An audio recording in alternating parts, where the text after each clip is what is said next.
Bonjour à tous et merci d'être ici. Et je remercie aussi particulièrement le jury d'avoir accepté d'évaluer mon travail de thèse qui a porté sur le rôle de la mémoire dans la métacognition et dans lequel on a pu mettre en évidence l'utilisation d'informations épisodiques et sémantiques. Donc, cette thèse a été réalisée au sein du laboratoire de psychologie et de neurocognition sous la direction de Céline Souchet et de Christine. Donc, la métacognition renvoie à la capacité des personnes à évaluer et à contrôler leur propre cognition, que ce soit leur mémoire, la planification de leur mouvement ou encore leur perception. Et dans cette thèse, on s'est focalisé sur la métacognition de la mémoire et plus particulièrement, on a cherché à comprendre comment la mémoire est mise en jeu dans ces évaluations métacognitives.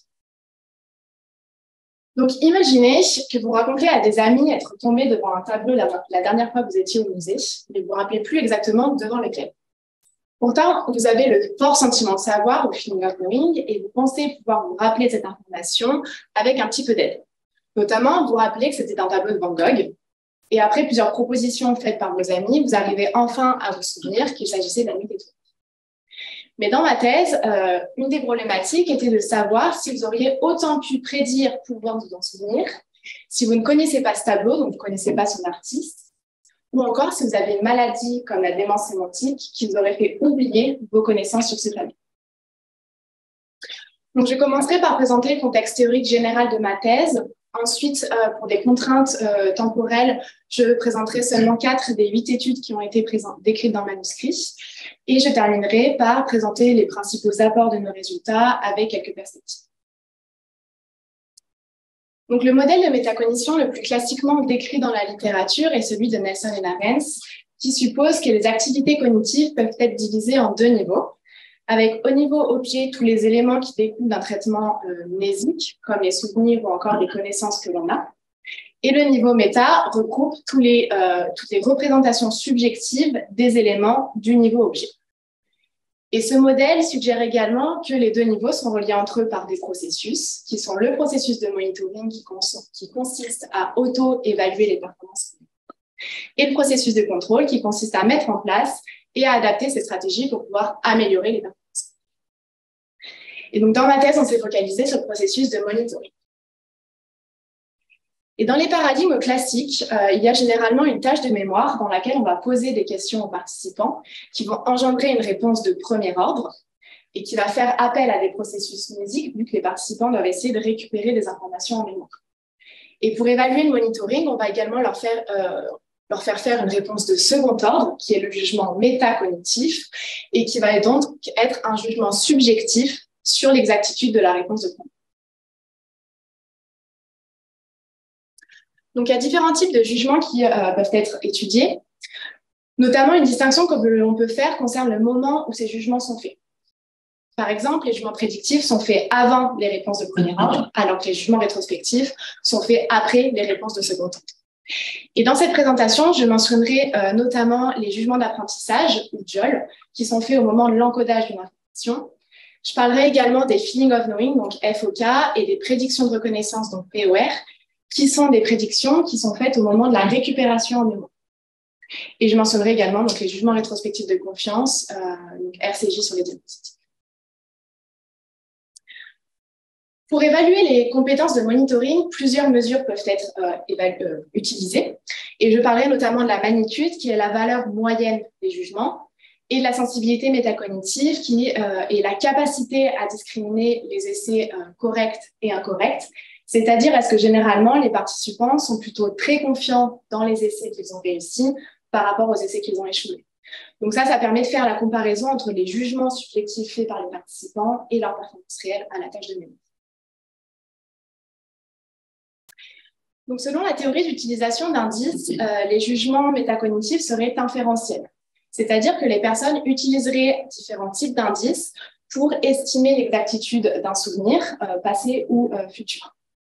Et notamment, un exemple de ces jugements est la fluence, qui est la facilité avec laquelle on peut traiter une information et qui peut être vis-à-vis de ses caractéristiques perceptives, par exemple une taille de police, vis-à-vis de la vitesse avec laquelle une information peut être récupérée en mémoire, ou encore à propos de caractéristiques plus sémantiques.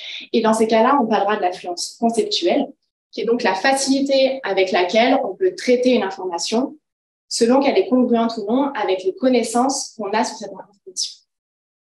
Et je reviendrai sur cette notion de fluence conceptuelle vu que ça a fait l'objet de ma thèse. Donc, à savoir que les tâches de mémoire sur lesquelles portent les jugements métacognitifs peuvent mettre en jeu la mémoire épisodique ou la mémoire sémantique, qui ont été proposées comme étant deux types de mémoire à long terme. Donc, la mémoire épisodique renvoie à tous les souvenirs des événements que l'on a vécus dans un contexte spatio-temporel spécifique, et elle met en jeu le processus de recollection, qui est donc la capacité à pouvoir récupérer des détails contextuels sur l'épisode vécu.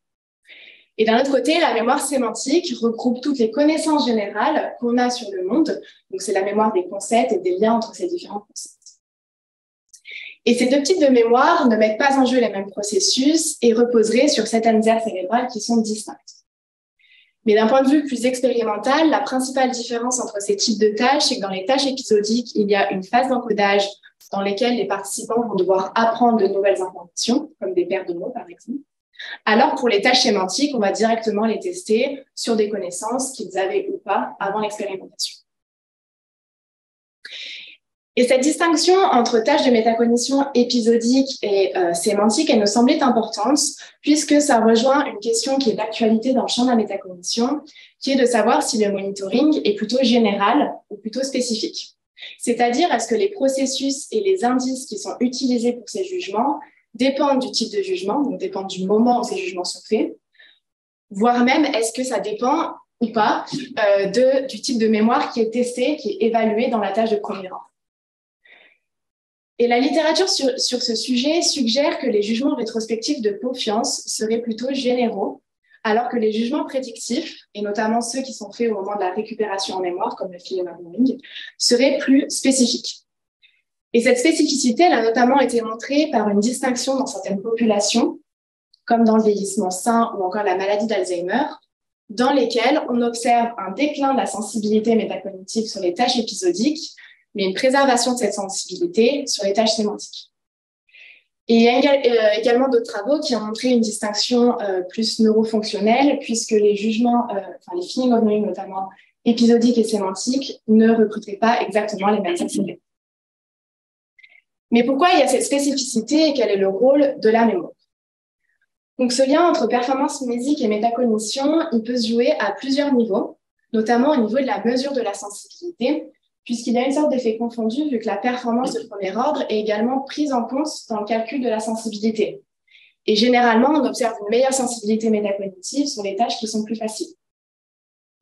Mais il y a aussi une dépendance au niveau plus cognitif, puisque les processus de mémoire, comme la recollection, sont également impliqués et utilisés comme indice dans les jugements métacognitifs. Donc ça pourrait expliquer aussi pourquoi dans certaines pathologies de la mémoire épisodique, on observe aussi un déclin de la sensibilité sur les tâches épisodiques, de métacognition épisodique.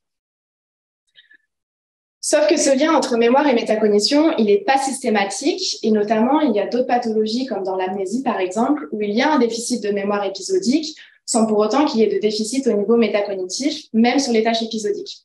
Donc, ça nous semblait important d'approfondir les recherches sur le profil de compétences métacognitives dans différentes pathologies de la mémoire, et notamment comme ça a été beaucoup moins fait dans les pathologies de la mémoire sémantique, comme la démence sémantique. Donc, si j'appuie sur le fait qu'on peut étudier en comparaison les tâches de mémoire épisodique et les tâches de mémoire sémantique, il ne faut pas aussi oublier que ces deux types de mémoire interagissent. Et notamment, la mémoire sémantique influence la mémoire épisodique de différentes manières. Par exemple, il est plus facile de retenir des paires de mots qui sont sémantiquement reliés, comme jaune et banane, par rapport à des paires non reliées. Généralement, on retient aussi mieux des informations qui ont été traitées vis-à-vis de leurs caractéristiques sémantiques plutôt que perceptuelles. Et également, on peut créer des faux souvenirs en jouant sur des liens entre différents concepts. Mais la question qu'on s'est posée dans ma thèse, c'était de savoir si ces connaissances sémantiques peuvent également influencer la confiance qu'ont les participants en leurs souvenirs. Donc ça, c'est une question qui a déjà été un petit peu abordée dans la littérature, et notamment, il y a pas mal de travaux qui ont mis en évidence l'effet de l'influence conceptuelle sur les jugements d'apprentissage. Et dans ces travaux, les participants prédisaient mieux rappeler les paires qui étaient sémantiquement reliées plutôt que non reliées, même dans les cas de figure où ce n'était pas forcément le cas. Il y a également d'autres études qui ont montré un effet de la profondeur d'encodage sur la magnitude et la sensibilité des feeling of knowing, et également l'importance de la récupération d'informations partielles sémantiques sur le feeling of knowing. Et ça, notamment, le dernier point, je reviendrai dessus un petit peu plus loin dans la présentation. Sauf que la majorité de ces études ont porté sur les jugements d'apprentissage, qui sont des prédictions de rappel, mais très peu ont porté sur les prédictions de reconnaissance et les jugements rétrospectifs de confiance. Et également, la majorité d'entre elles a utilisé du matériel verbal. Donc, ma thèse avait deux principaux objectifs. Le premier était d'éclaircir un petit peu ce lien entre le type de déficit mnésique, donc de premier ordre, et le profil de compétences métacognitives. Et le second objectif était d'évaluer dans le fonctionnement sain, donc normal et sain, l'importance des connaissances générales dans la métacognition épisodique et notamment dans les prédictions de reconnaissance et les jugements rétrospectifs de confiance.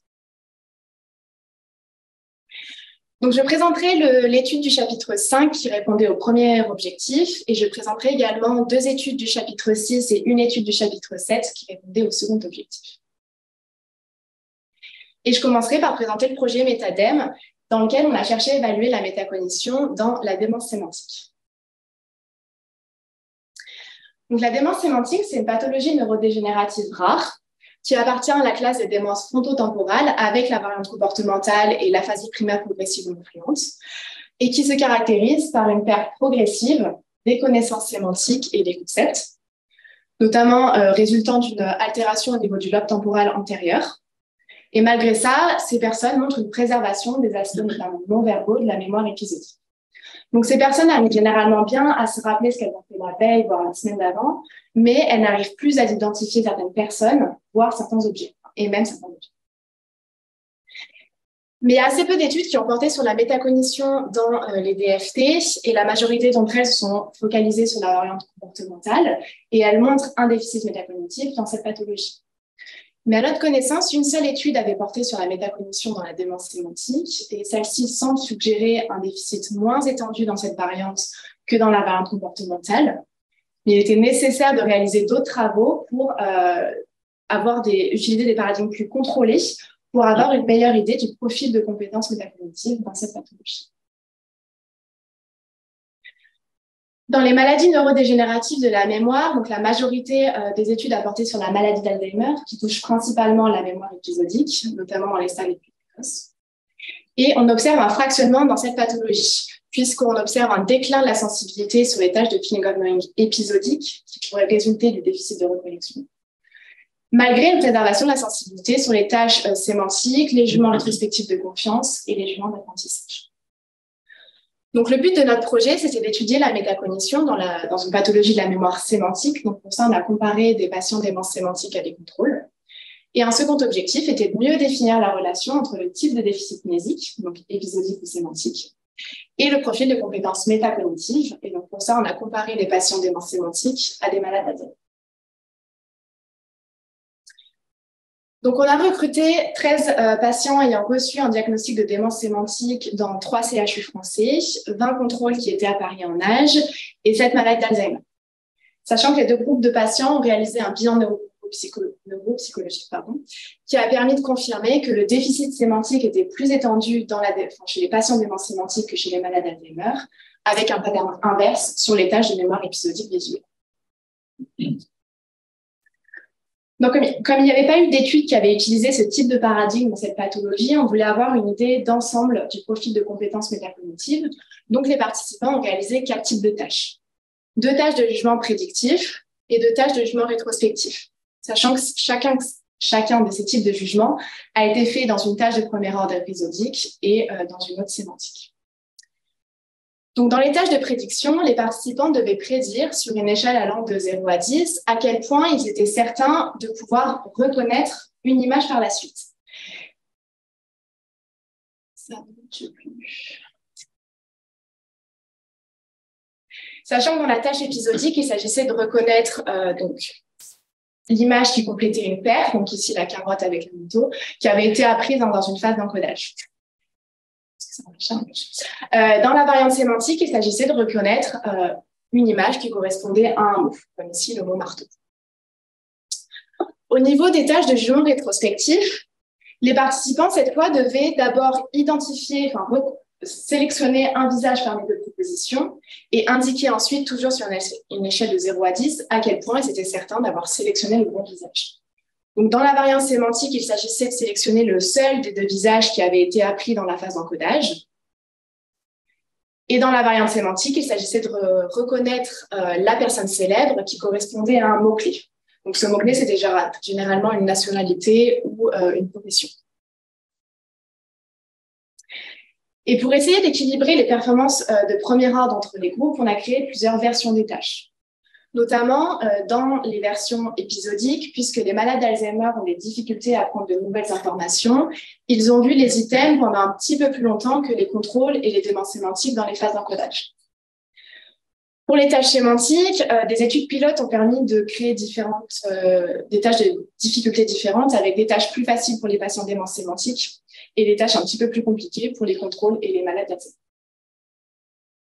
Donc, on avait deux hypothèses principales. Une première hypothèse de fractionnement, puisqu'on s'attendait à ce que la sensibilité métacognitive des patients déments sémantiques soit moins bonne que celle des contrôles sur la tâche sémantique, mais on ne s'attendait pas forcément à une telle différence sur les tâches épisodiques.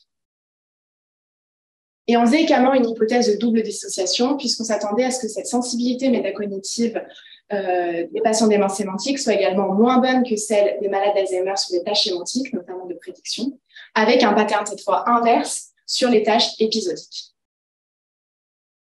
Donc, je vais commencer par présenter les résultats sur les tâches de prédiction.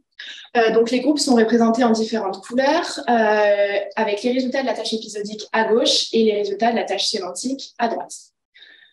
Donc, en ce qui concerne la performance mnésique, donc ici, c'est le pourcentage de reconnaissance correcte, on voit qu'il n'y avait pas d'équivalence entre les groupes, puisque les patients déments sémantiques en rose ont moins bien réussi la tâche épisodique que les contrôles en jaune. Et du fait de l'utilisation de versions différentes, les patients déments sémantiques ont en fait mieux réussi la tâche sémantique que les contrôles et les malades d'Alzheimer. Ça, c'est quelque chose qu'il faut garder. Au niveau de la sensibilité métacognitive, donc ici, j'ai représenté les scores d'air sous la courbe ROC de type 2. Alors, je ne vais pas rentrer dans le détail de comment on a fait ces calculs, mais il faut savoir qu'un score de 0,5 signifie que les prédictions ne reflètent pas du tout les performances réelles. C'est-à-dire qu'elles sont faites un petit peu au niveau du hasard. Et ici, par contre, on n'a pas observé de différence significative entre les groupes, ni d'interaction avec le type de mémoire testé. Sur la tâche de jugement rétrospectif, il n'y avait pas non plus d'équivalence entre les groupes, puisque les patients déments sémantiques ont moins bien réussi la tâche que les contrôles, notamment dans la version épisodique. Et au niveau de la sensibilité métacognitive, ici, il y avait un effet du groupe, mais en creusant un petit peu pour savoir d'où cet effet venait, finalement, la différence entre les déments sémantiques et les contrôles n'était que tendancielle après correction statistique pour comparaison multiple. Donc, c'est un effet à prendre avec le groupe. Donc, en conclusion, cette étude n'a pas permis de mettre en évidence un déficit métacognitif qui soit pur dans la démence sémantique, c'est-à-dire indépendant de la performance de ordre, ni de fractionnement. Finalement, ça rejoint peut-être des observations cliniques qui est que ces patients ont une certaine conscience de leur déficit dans la vie de tous les jours. On n'a pas pu mettre en évidence de double dissociation non plus, en comparant à des malades d'Alzheimer, ce qui nous a fait questionner un petit peu sur ce lien entre déficit mnésique et métacognitif, et on peut se poser la question notamment, est-ce que ce lien est plus important sur les tâches épisodiques que sémantiques? Notamment, il y a d'autres travaux dans lesquels il y avait, les patients malades d'Alzheimer avaient des moins bonnes performances de premier rang sur les tâches sémantiques, mais sans pour autant que ça affecte leur sensibilité métacognitive. On peut se poser un petit peu cette question. Une étude qu'on pourrait faire, ce serait peut-être de mettre plus en difficulté les patients déments sémantiques, notamment sur la tâche de prédiction sémantique, puisqu'ils ont finalement mieux réussi la tâche que les contrôles et les malades d'Alzheimer. Et on pourrait voir comment les mettre peut-être un petit peu plus en difficulté affecterait leur sensibilité métacognitive. Donc, si je viens de montrer qu'un déficit sémantique ne s'associe pas forcément à un déficit métacognitif, même sur les tâches sémantiques, comme j'ai commencé à le présenter en introduction de cette présentation, dans le fonctionnement sain, les informations sémantiques sont utilisées pour faire des jugements métacognitifs. Donc, une question qu'on s'est posée dans le prochain chapitre, c'est est-ce que ce traitement sémantique des informations est nécessaire pouvoir correctement évaluer nos souvenirs. Donc, dans 2 études que je vais maintenant vous présenter, on s'est inspiré de la littérature sur le feeling of knowing, qui est donc une prédiction de reconnaissance d'une information qui est temporairement indisponible. Et notamment dans les tâches en mémoire épisodique, généralement, on demande aux participants d'apprendre des paires d'indices et de cibles. Ensuite, on leur présente seulement les indices de chacune des paires. Ils doivent essayer de récupérer la cible. Lorsqu'ils n'arrivent pas à rappeler cette cible, on leur demande de faire une prédiction et on leur demande de prédire à quel point ils pensent être capables de reconnaître cette cible parmi les propositions. Et cette prédiction est ce qu'on appelle donc le feeling of knowing et il est influencé par différents indices métacognitifs. Notamment, un de ces indices concerne l'indice des pairs, qui est donc la familiarité, puisque généralement, les participants sont plus confiants de pouvoir récupérer la cible, de pouvoir s'en souvenir après, lorsqu'ils sont très familiers avec l'indice. Et lorsqu'ils sont assez familiers avec cet indice, ils peuvent également essayer de récupérer des informations sur les cibles, même si ce n'est pas la cible entière. Et ces informations, elles peuvent être phonologiques, orthographiques ou encore sémantiques. Par exemple, je ne me rappelle plus du mot qui allait avec le cheval, mais je me rappelle que c'était un meuble. Et le fait de me rappeler cette information peut me faire penser que je serai capable de reconnaître le bon mot. Sauf que ces informations sémantiques, elles ne sont pas toujours disponibles. Et donc, l'objectif de notre projet, c'était de déterminer si le traitement sémantique des informations est nécessaire pour pouvoir prédire correctement nos performances en mémoire épisodique.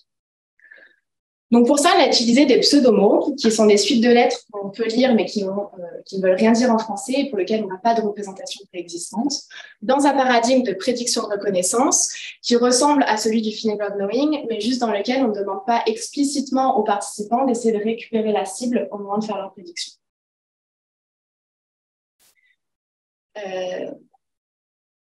Donc, 66 participants jeunes et sains ont réalisé le même type de paradigme. Donc, ils ont appris des paires, indices et cibles. Ensuite, après une tâche distractrice, on leur présentait chacun des indices. Pour chaque, ils devaient prédire sur une échelle de 1 à 5 à quel point ils pensaient pouvoir reconnaître la bonne cible. Et juste après leur prédiction, on leur présentait 2 propositions et ils devaient identifier la cible parmi eux. Donc, comme on avait des hypothèses sur les indices des paires et sur les cibles des paires, on a manipulé ces 2 types d'items. Et chacun pouvait être un mot ou un pseudomot. Et donc, les participants ont appris 4 types de paires. Et on faisait l'hypothèse générale que le traitement sémantique des informations fournit des indices pour pouvoir faire des prédictions qui soient correctes. Et notamment, on faisait l'hypothèse plus précise qu'on s'attendait à ce que les participants soient moins familiers avec les items qui n'existent pas, donc les pseudomots, par rapport à des mots qui existent vraiment. Et on s'attendait donc à ce qu'ils soient moins confiants de pouvoir récupérer la cible dans les essais où les indices seraient des pseudomots. On faisait également une seconde hypothèse qui aurait moins d'opportunités pour un encodage profond et moins d'informations disponibles sur les items, que ce soit les indices ou les cibles, lorsqu'il s'agit de pseudomots. On s'attendait donc à ce qu'il y ait une moins bonne sensibilité métacognitive dans les essais avec des indices pseudomots et dans les essais avec des cibles pseudomots. Donc, au niveau des résultats, donc là, j'ai représenté les essais dans lesquels les cibles étaient des pseudomots à droite et les essais dans lesquels c'était des mots à gauche. Et les essais dans lesquels les indices étaient des pseudomots en rose et des mots en violet. Donc ici, concernant la performance mnésique, donc c'était toujours le pourcentage de reconnaissance correct, on peut voir qu'il n'y avait pas d'équivalence entre les différentes conditions, puisque les participants ont mieux reconnu les mots que les pseudomots, mais ils ont également mieux reconnu les cibles qui étaient apprises avec des mots plutôt qu'avec des pseudomots. En ce qui concerne la performance métacognitive, donc au niveau de la magnitude des jugements, donc je rappelle, c'est la valeur moyenne des prédictions, les participants ont effectivement été plus confiants lorsque l'indice qu'ils voyaient était un mot plutôt qu'un pseudomot. Donc ça valide notre première hypothèse puisqu'on a considéré que ça venait peut-être d'une différence de familiarité entre les 2 types d'indices. Au niveau de la sensibilité métacognitive, notre seconde hypothèse est partiellement vérifiée puisqu'effectivement, avoir des connaissances sur les items à retenir semble important pour la sensibilité. Mais en fait, ce qui semble important, c'est qu'il faudrait avoir une représentation des 2 items. Puisqu'on voit que dès l'instant où il y en a au moins un des 2 qui n'est pas connu, et ben la sensibilité chute. Et on s'est demandé, en fait, si dans ces paires où il y a deux mots, donc là où il y avait la meilleure sensibilité métacognitive, est-ce que finalement, les participants n'auraient pas déjà accès aux cibles au moment de faire leurs prédictions? Si c'est le cas, les prédictions devraient être logiquement plus meilleures, puisque si j'ai déjà accès à la cible, bah, normalement, je devrais être capable de la reconnaître ici. Donc, l'objectif de notre quatrième expérience était, donc la deuxième que j'ai présentée ici, était d'évaluer si la sensibilité métacognitive était réduite lorsqu'au moins un des deux items de la paire n'était pas connu, en raison juste d'une moindre capacité à pouvoir rappeler la cible au moment de faire la prédiction. Donc pour ça, 32 participants jeunes et sains encore ont réalisé le même type de paradigme, avec un changement principal qui était qu'on leur a demandé explicitement d'essayer de récupérer la cible juste avant de faire la prédiction. Donc on a pu faire deux types d'analyses, les mêmes analyses que dans l'expérience 1 sur tous les essais, et les mêmes analyses, mais cette fois seulement sur les essais pour lesquels il n'y avait pas de rappel de la cible. Et on faisait l'hypothèse que les participants arriveraient mieux à rappeler les cibles dans les paires avec deux mots. Et on s'attendait notamment que ça soit dû peut-être à la possibilité de faire un apprentissage associatif, de faire un lien en fait entre les deux items de la paire. Et on s'attendait aussi à ce que cet effet, donc sur les performances de rappel, soit à l'origine des différences sur la sensibilité métacognitive observées dans l'expérience 1. Donc, on s'attendait à ce que l'effet de l'interaction observé dans l'expérience 1 soit réduit lorsqu'on considérait seulement les essais pour lesquels il n'y avait pas de rappel de cible. Donc, au niveau des résultats, donc là, je vous présente d'abord les résultats lorsqu'on a considéré tous les essais. Donc, au niveau des performances de rappel, la première hypothèse, elle est validée puisqu'effectivement, les participants ont rappelé la cible presque uniquement lorsque les paires étaient constituées de deux mots. Je ne vais pas rentrer dans le détail des autres mesures, mais il faut retenir qu'on a obtenu des résultats à peu près similaires à ceux de l'expérience. Quand on considérait seulement les essais pour lesquels il n'y avait pas de rappel de la cible, il y avait toujours un effet sur la magnitude des prédictions, puisque les participants prédisaient toujours mieux reconnaître les cibles lorsqu'ils voyaient un pseudo-mot au moment de faire leur prédiction. C'est en position. Mais aussi, de manière intéressante, les participants prédisaient aussi mieux reconnaître les cibles mots plutôt que les cibles pseudo-mots. Alors que pour rappel, ils n'avaient pas accès à ces cibles-là, donc on a considéré seulement les essais pour lesquels il n'y avait pas de rappel. Donc ça allait suggérer quand même qu'ils ont accès à des informations au moment de faire leur prédiction. On ne sait pas trop lesquelles, mais ça allait suggérer en tout cas qu'il y a des choses qui se passent.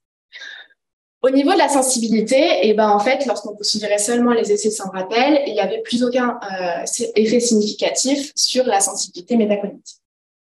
Donc, ça confirme notre deuxième hypothèse. Donc, en conclusion, avoir des connaissances sur les items à retenir a une influence sur la magnitude et la sensibilité des prédictions. Au niveau de la magnitude, ce qui semble jouer, c'est la familiarité avec l'indice, vu que les participants sont moins confiants lorsqu'ils sont moins familiers, lorsqu'ils ne connaissent pas les indices. Et au niveau de la sensibilité, ce qui semble important, c'est d'avoir des représentations mnésiques des deux items de la paire. Et ça semble notamment être dû au fait que dans ces cas-là, les cibles sont mieux rappelées, plus accessibles, peut-être notamment dû à un effet d'association sémantique. Et donc, en tout cas, ça met aussi en évidence l'importance des capacités de rappel en mémoire épisodique pour ces prédictions. Mais finalement, on peut se poser la question, quelles sont vraiment les informations qui sont utilisées pour les prédictions? Notamment, peut-être que lorsqu'on considérait les essais dans lesquels il n'y avait pas de rappel, la sensibilité n'était plus différente selon les conditions, mais ça ne veut pas forcément dire que c'était les mêmes informations qui étaient utilisées. Peut-être que c'était des informations plus sémantiques pour les mots, mais plus orthographiques ou phonologiques pour les pseudomots. Donc ça, ce serait une question qui serait intéressante de creuser un petit peu. Et on peut également se demander quel est l'aspect du traitement sémantique qui aide en fait. Est-ce que c'est le fait de pouvoir créer une image entre les deux items, ou est-ce que même un lien plus abstrait marcherait également? Pour ça, ça serait intéressant de refaire le même type d'étude avec des mots abstraits, par exemple. Donc ici, je viens de vous présenter le fait que avoir des connaissances sur les informations qu'on va retenir est important pour pouvoir faire des prédictions qui soient justes, en tout cas des jugements métacognitifs qui soient corrects. Mais je vais maintenant vous montrer que ces connaissances peuvent parfois influencer les jugements et pas toujours dans le bon sens. Et je vais notamment montrer un effet de la congruence sémantique sur les jugements rétrospectifs de confiance sur une page de mémoire épisodique. Donc, plusieurs travaux ont montré que la congruence sémantique influence le traitement des scènes visuelles. Dans ces travaux, les auteurs présentent généralement aux participants des scènes et ensuite ils font apparaître un item cible, donc comme la vache ici, dans une scène qui est soit congruente, soit incongruente.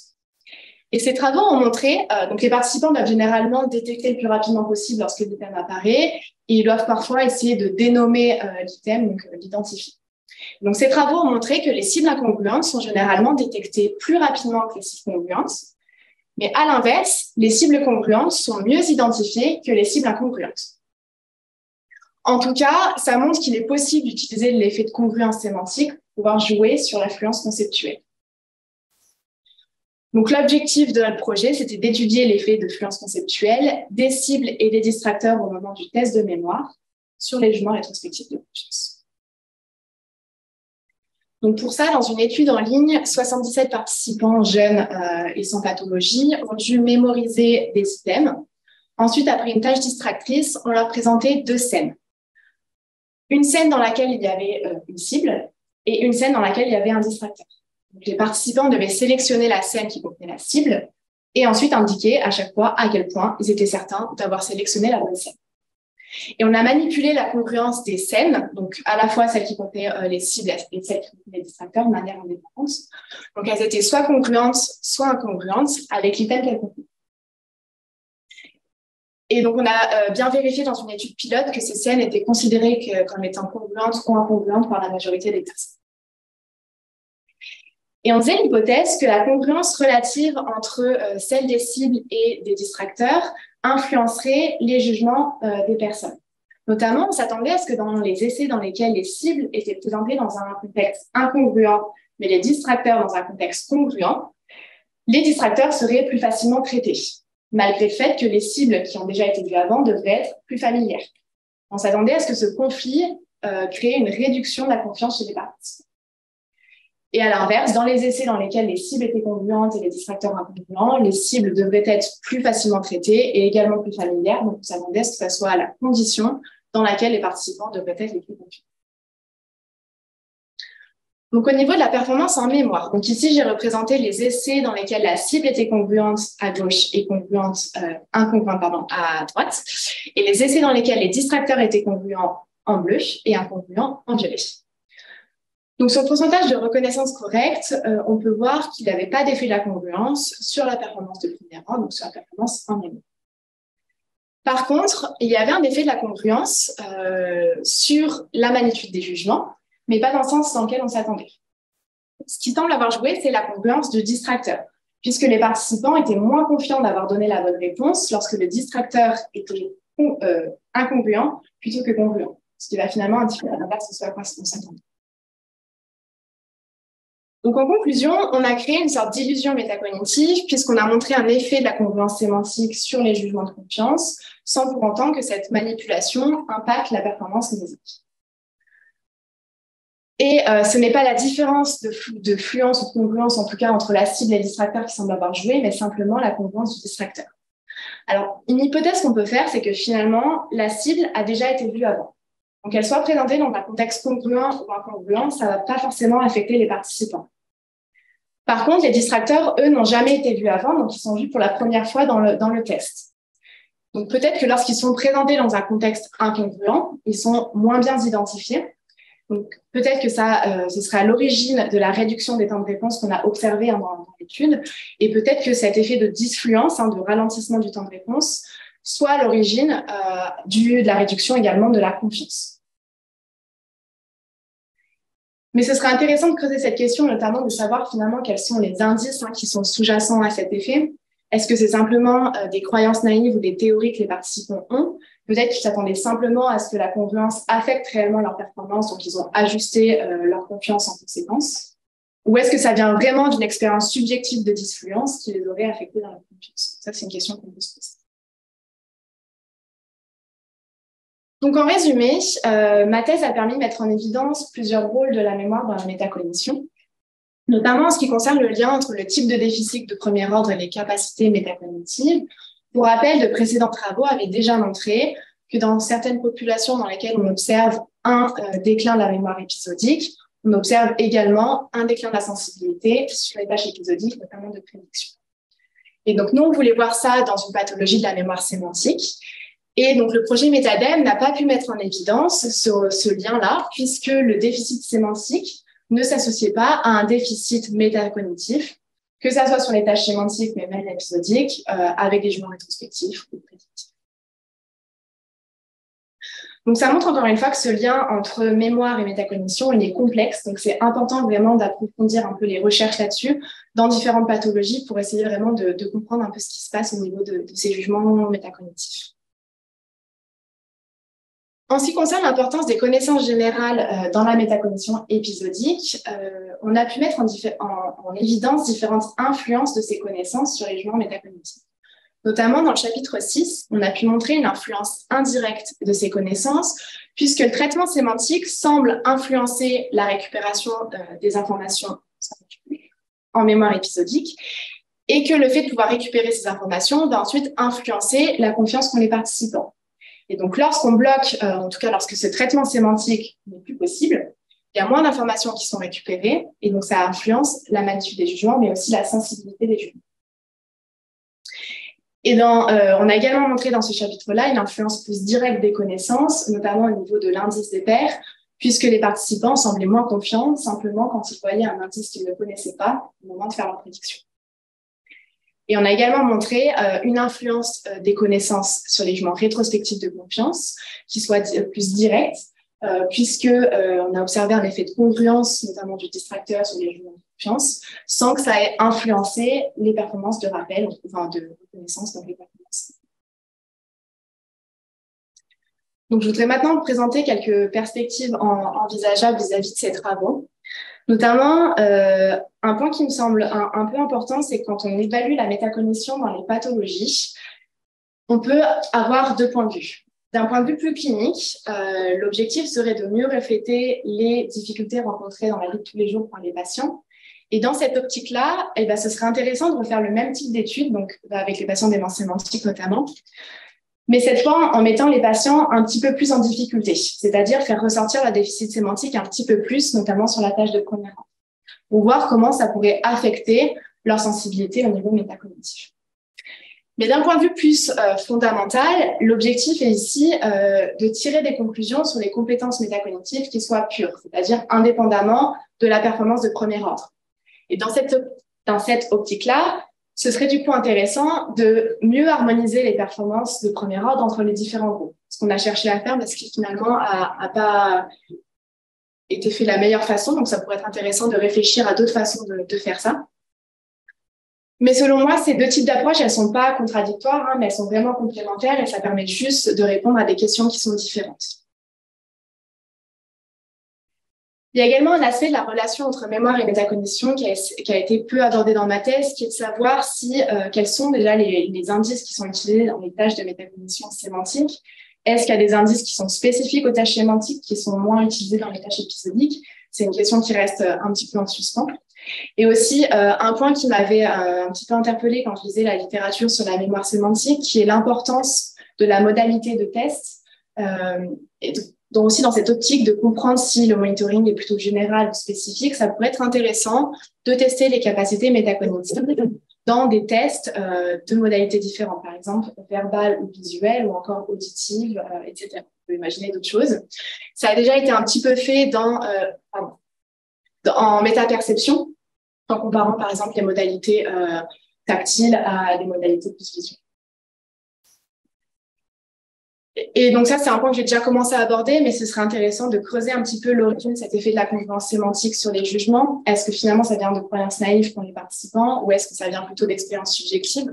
Et donc pour ça, ce serait intéressant de manipuler les performances en mémoire, par exemple à l'inverse de ce qui serait attendu par les participants, pour voir comment leur jugement serait affecté par cette manipulation.